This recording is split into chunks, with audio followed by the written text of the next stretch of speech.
के इस वीडियो में हम देखने जा रहे हैं राहु का एक और उपाय जो बहुत ही सरल है और जो भी शिव भक्त है उनके लिए तो ये काफ़ी सरल है। हम सब जानते हैं कि राहु को हम शिव से तुलना करते हैं क्योंकि राहु सर्प है और शिव जी है जो सर्प को धारण करते हैं।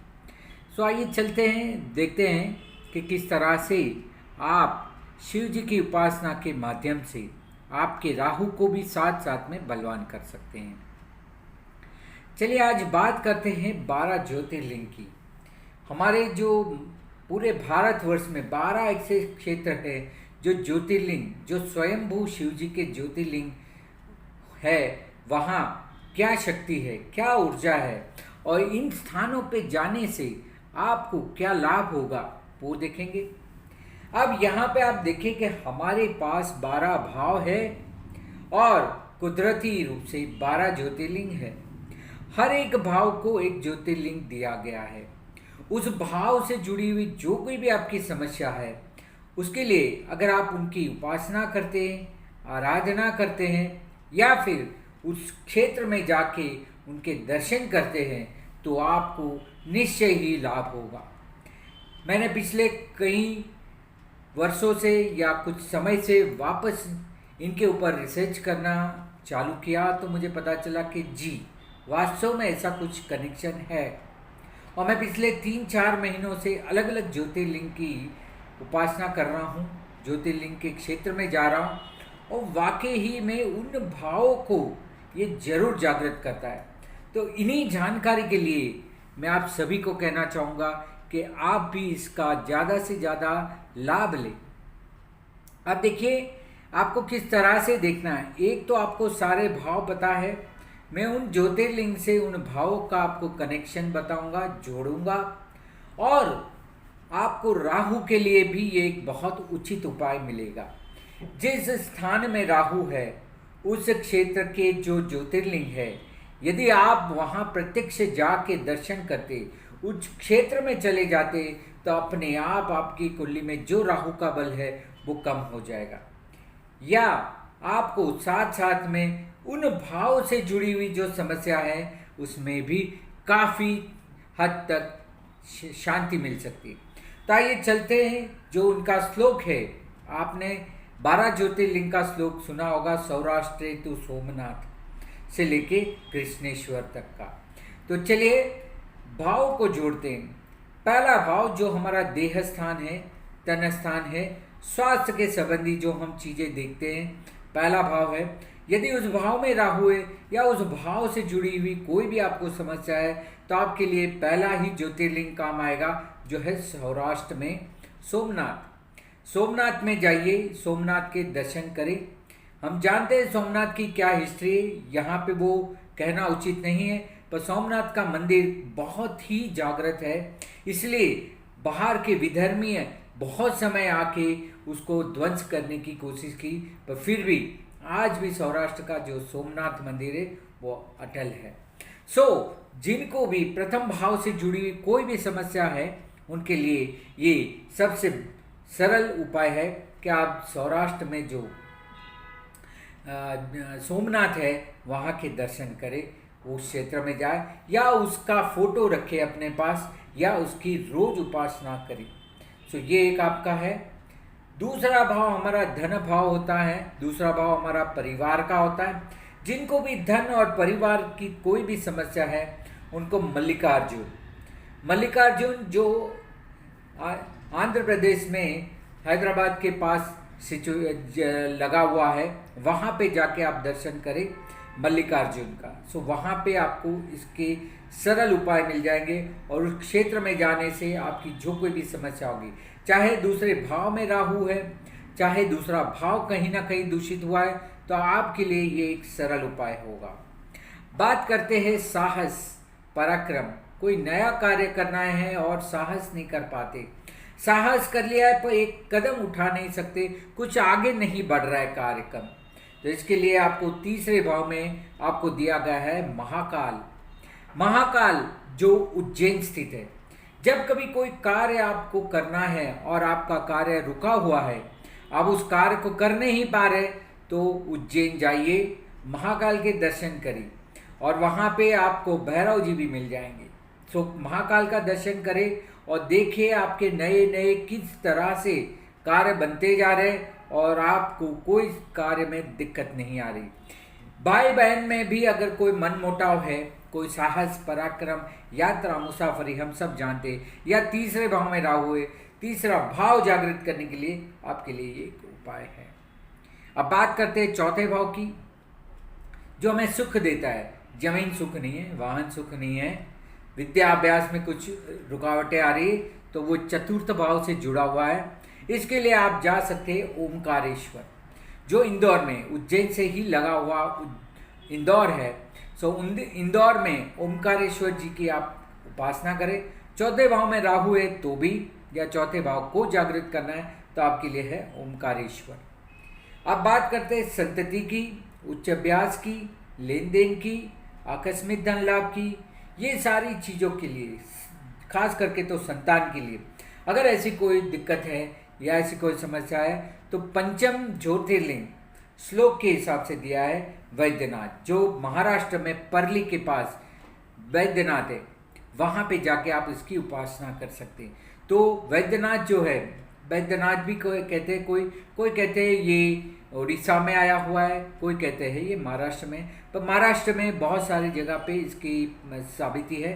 परली गांव में परली वैद्यनाथ करके इसका जगह है, तो वहाँ पे जाके आप इसकी उपासना कर सकते हैं। संतति से जुड़ा हुआ कोई भी समस्या है। बात करते हैं रोग, बहुत कर्ज हो गया है, रोग, शत्रु से घिरे हुए, कोर्ट कचहरी में यदि आपको कोई अड़चन आ रही है तो छठा ज्योतिर्लिंग आपके लिए दिया है भीमाशंकर। यह भी महाराष्ट्र में ही है भीमाशंकर। सो भीमाशंकर जा सकते, बहुत ही उच्च प्रकार का यह ज्योतिर्लिंग है, मैं स्वयं जा चुका हूँ और बहुत ही अच्छा फल देता है। सो यदि आप रोग से घिरे हुए, ऋण हो गया है, शत्रु की बाधा है, कोर्ट कचहरी में कोई समस्या है, सो छठा जो दिया हुआ है वो है भीमाशंकर, महाराष्ट्र में है, यहाँ पे जाइए। या छठे भाव में राहु है तो यहाँ पे आप उपासना करने से या भीमाशंकर के दर्शन मात्र से, फोटो मात्र से आपको काफ़ी समस्या में हल मिलेगा। बात करते हैं सप्तम भाव, जो शादी का है। शादी ब्याह नहीं हो रहे हैं या हो चुके और नहीं चल रहा है तो आपके लिए सातवां ज्योतिर्लिंग दिया है रामेश्वर। श्री रामेश्वर सेतु बंधु कहते हैं, सेतु बंधु रामेश्वर, जो स्वयं श्री रामचंद्र जी ने बनाया हुआ था, क्योंकि उनको सीता को लेने जाना था तो उन्होंने शिव की उपासना की थी और रावण से मुक्त करा के ले आए थे। तो सप्तम भाव, लग्न जीवन, आपका कोई भी वियोग हुआ है, शादी ब्याह नहीं चले, शादी नहीं हो रही है तो आपके लिए है सेतु बंधु रामेश्वर। जाइए वहाँ पे दर्शन करें। सप्तम भाव में राहु है तो भी आपके लिए एक उचित है। फिर बात करते हैं आयुष्य। यदि आपको आयुष्य में कोई भय है, डिप्रेशन है, बुरे बुरे ख्याल आ रहे, अपने जीवन के बारे में कुछ कठिनाइयाँ है, मृत्यु का विचार आ रहा है, भय हो रहा है, या जिसे अनैसर्गिक कहते हैं, जैसे सुसाइडल टेंडेंसी आ रही है, अपने आप को खत्म करने के विचार आ रहे, तो अष्टम ज्योतिर्लिंग आपके लिए श्लोक में दिया गया है भीमाशंकर। यह भी माफ करिएगा, ये है आपका नागेश्वर, जो दारुकाव ने करके है, वहाँ पे सिचुएट है।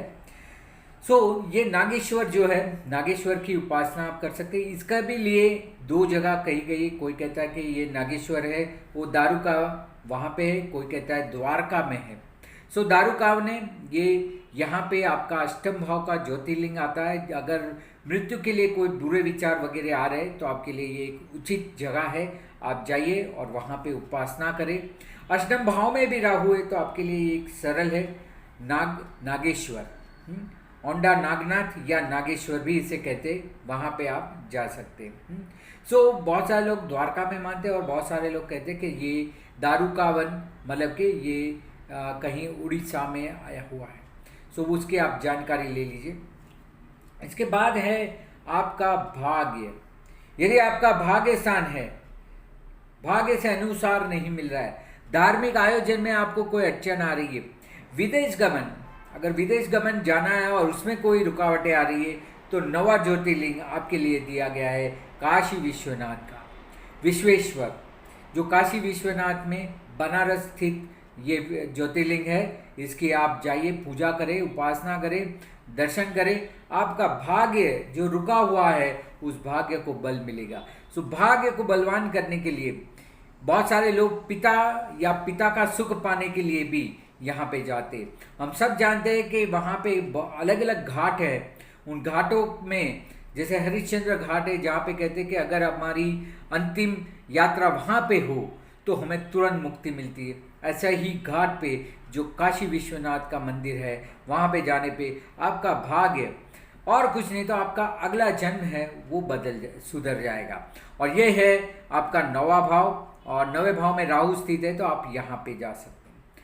बात करते हैं आपके कार्य की, कर्म स्थान की। यदि कर्म स्थान में कोई आपको रुकावटें आ रही है, नया कार्य नहीं हो रहा है, व्यापार में वृद्धि नहीं हो रही है, नाम प्रतिष्ठा नहीं मिल रहा है, आप अगर पॉलिटिक्स में जाना चाहते हैं या तो कोई भी आपको सामाजिक या कोई भी कार्य में कोई दिक्कतें आ रही है तो आपके लिए है नासिक में स्थित त्र्यंबकेश्वर। त्र्यंबकेश्वर इतना जागृत स्थान है, मैं बहुत बार जाके आया हूँ, हमारे मुंबई से बहुत करीब में है। सो त्र्यंबकेश्वर जरूर जाइए, वहाँ पे पितृ की भी शांति होती है क्योंकि ये दसम भाव है। पितृ का स्थान भी हम कहते हैं इसे, पिता पिता तुल्य जो होते हैं वो सारे यहाँ होते। तो आप जरूर जाइए वहाँ पे, यहाँ वहाँ पे जो गोदावरी नदी है वहाँ पे ये स्थित जो त्र्यंबकेश्वर का ज्योतिर्लिंग है वहाँ जाइए, दर्शन करिए और देखिए क्या आपको फल मिलता है। सो इस तरह से आप उस क्षेत्र में जाके उसका आप अच्छे से अच्छा लाभ ले सकते हैं। यदि दसम भाव में भी राहु है तो आपको इस ज्योतिर्लिंग की बड़ी उपासना करनी चाहिए और आपको इससे अच्छा लाभ मिलेगा। सो अच्छा लाभ पाने के लिए ये आपके लिए सबसे श्रेष्ठ है 10वां ज्योतिर्लिंग त्र्यंबकेश्वर जो नासिक के पास है महाराष्ट्र में। इसके बाद 11वां भाव जो लाभ स्थान है, मित्र स्थान है, सोशल है। बहुत सारे लोगों को सोशल नहीं होता है, अकेलापन रहता है, लोग बुलाते नहीं है, मित्र वर्तुल नहीं है, कुछ कर नहीं पाते, आर्थिक लाभ नहीं मिलता है, मित्र की संगत नहीं मिलती है या बुरी संगत में, बुरे मित्र की संगत में फंस गए। वहाँ से निकालने के लिए आपके पास 11वां ज्योतिर्लिंग है श्री केदारनाथ। केदारनाथ उत्तराखंड में स्थित है, 4 धामों में से भी एक आता है। बद्रीनाथ केदारनाथ में से गंगोत्री और यमुनोत्री। सो इसमें से ये केदारनाथ है। केदारनाथ आपके 11वें भाव में इच्छा पूरी करेगा। जरूर जाइए और अपनी जो इच्छाएं हैं उसको पूर्ण कीजिए। जब तक हमारी इच्छाएं पूर्ण नहीं होती हमें मोक्ष प्राप्ति नहीं होती। तो मोक्ष प्राप्ति के लिए भी ये बहुत उचित है। आखिरी में बात करेंगे व्यय स्थान। अगर बहुत खर्च हो रहे, नुकसान हो रहा है और अचानक बहुत सारी तकलीफें आ रही है, कोई दुर्घटनाएं घट रही है आपके साथ, तो आपके पास है महाराष्ट्र में स्थित औरंगाबाद में जो है वो है कृष्णेश्वर। कृष्णेश्वर की भी मैंने विजिट की है और बहुत ही अच्छा जागृत स्थान है। सो औरंगाबाद के पास हिलोरा अजंता जैसे है, वहाँ पे श्री कृष्णेश्वर ज्योतिर्लिंग स्थापित है। वहाँ पे जाइए, आपको व्यय, बंधन, खर्च, नुकसान, भय से वो मुक्त कराएंगे। सो इस तरह से आपको ये 12 जो ज्योतिर्लिंग है वो 12 स्थान में स्थित राहु के हिसाब से भी आप इसे मान सकते हैं, उसके उपाय कर सकते हैं और साथ साथ में आप इसको उस भाव को जागृत करने के लिए भी इसकी उपाय या उपासना कर सकते हैं और देखिए आपको क्या परिणाम मिलता है। कोई एक क्षेत्र में जाके तो जरूर देखिए। वैसे हमारे हिंदुओं में कहा जाता है कि 12 ज्योतिर्लिंग जीवन में एक बार तो यात्रा जरूर करनी चाहिए, इससे मुक्ति मिलती है। सो ये जो श्लोक है, जो मैं श्लोक अभी 12 ज्योतिर्लिंग का डाला हुआ, जो रोज उसे पढ़ेगा वो सुबह शाम अगर रोज एक बार भी चाहे तो लिखा है relieve from the sins committed in past 7 life. 7 जन्मों में जो पाप किए होंगे उससे भी मुक्ति होगी। एक बार सुबह एक बार शाम जरूर पढ़े। बाकी राहु की बहुत सारी उपाय है, इसमें से ये भी आप करके देखिए। आपके जो पिछले जन्मों में किए हुए कर्म हैं उससे आपको मुक्ति मिलेगी।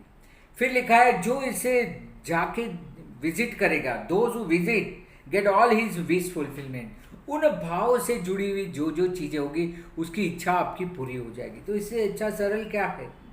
जब कभी मौका मिले तो 12 ज्योतिर्लिंग को जरूर दर्शन करें। कोई भी क्षेत्र में जाके पूजा अर्चना और पाठ करें और पाइए कि किस तरह से इसमें फायदा होता है। इसमें लिखा है कि अपने कर्मों से भी मुक्ति मिलती है, जो ऐसे कर्म हो गए, क्योंकि सारे जो ज्योतिर्लिंग है इसके आसपास कोई ना कोई तीर्थ स्थान है, नदी है, वहाँ पे पूजा करने पे, स्नान करने से आप उन पापों से मुक्त हो जाते। देखिए ये मान्यता ही है, पर हमारा पूरा सनातन धर्म है वो मान्यता के ऊपर है। उस मान्यता को रखते हुए आप जरूर एक बार इनका प्रयोग करें और देखिए, पाइए किस तरह से इसका आप अच्छे से अच्छा इस्तेमाल कर सकते हैं। इन जगहों पे जाने पे भगवान श्री शिव जी है वो आपसे बहुत प्रसन्न होंगे। आपकी बहुत सारी, क्योंकि शिव जी ही है जो आपको प्रलय से बचा सकते हैं। हम कहते हैं कि ब्रह्मा जी है वो उत्पत्ति करते हैं, विष्णु जी इसे चलाते हैं और शिव जो है वो इसको विनाश करते, मतलब खत्म करते। तो आपको यदि कोई विनाश से बचना है तो जरूर आपको श्री शिव जी के शरण में जाना चाहिए और इनकी चरण में जाने के लिए ये जो 12 अंश उनके हैं उन पे जाइए, दर्शन करें, कुछ नहीं तो उस क्षेत्र में जरूर प्रवेश करें और देखिए अपनी ऊर्जाओं को किस तरह से आपको इसका अच्छे से अच्छा फायदा होता है। तो मैं चाहता हूं कि आप इसका अच्छे से अच्छा इस्तेमाल करें और पाए अच्छे से अच्छा सुख और सभी लाभ पाए। राहु के लिए इससे अच्छा आपके लिए कोई उपाय नहीं होगा। ये जो 12 ज्योतिर्लिंग का श्लोक है वो जरूर करें और देखिए आपको इससे कितना अच्छा फायदा होता है। तो आप सभी को भगवान श्री शिव जी अपनी शरण में आश्रय दे, आपकी सारे कष्ट को दूर करे, ऐसी कामना के साथ जय बोले। नमस्कार, खुश रहिए और अच्छे से अच्छा सुख पाइए। धन्यवाद।